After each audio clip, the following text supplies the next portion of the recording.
આમ તો દર વર્ષે રિદ્ધિ સિદ્ધિ મહાદેવમાં શ્રાવણ મહિનામાં અમારી પરિવાર ટીમ મારફત કોંગ્રેસ પરિવારના અશુભાઈને આખી કિરીટદાદાથી લઈને હિતેશભાઈને બધા જ અમે લોકો દર્શન કરતા હોય, પણ આ વખતે અભિષેકથી શરૂઆત એટલા માટે કરી કે બેફામ બનેલા સત્તાધીશો અને આ હું જે નગરપાલિકાના પ્રાંગણમાં ઊભો છું, આખું ગામ ત્રાહિમામ છે.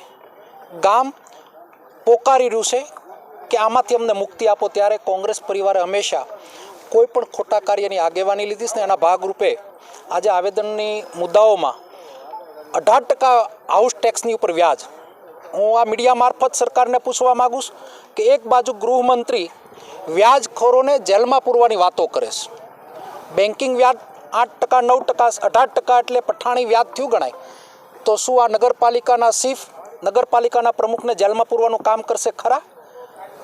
આ ટેક્સીસ માફ નહીં થાય તો આવનાર દિવસોમાં આ ગામના આગેવાનો લઈ અને ચીફ ઓફિસર સહિત બધાને જેલમાં પૂરો એમ તાળાબંધી નગરપાલિકાની કરવામાં આવશે. ખાડા પૂરવા જરૂરિયાત છે. ઘણા લોકોએ આ રોડ ઉપર જીવ ગુમાવ્યા છે, ત્યારે ગટરો ગામના લોકોના ઘરની અંદર આવી રહી છે. ત્યારે મોટી વાહવાહી લૂંટતી આ ભાજપ સરકારને શાનમાં સમજાવવાનો એક આ પ્રયત્ન કર્યો છે. સત્તા અહીંયાથી લઈને દિલ્હી સુધી સરકાર ભારતીય જનતા પાર્ટીની, ત્યારે સરકારના બનેલા પોપટ બનીને બેઠેલા અધિકારીઓ મજા આવે એમ વાવસર ફાડે છે, મજા આવે એમ લોકોને બિલ ચૂકવે છે. ભ્રષ્ટાચારથી ખોટા પેટ્રોલ ડીઝલોના બિલ ચૂકવાય છે, કોઈની ઓફિસોના બિલ ચૂકવાય છે.